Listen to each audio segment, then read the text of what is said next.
The Alfawise 1.75mm PLA multicolor 4-pack is a great way to add some colors to your 3D prints. You get a total of 800 grams, with each filament spool color being 200 grams each.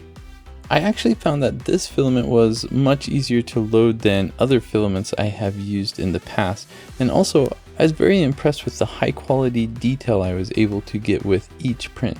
One reason I really like having a 4-pack is because I've actually been printing presents for my son, and this provided an easy way to get a variety of colors for the things that I print for him. The only downside I've seen to this filament pack is that the red filament looks more like a red-orange color as opposed to kind of a more dark red color.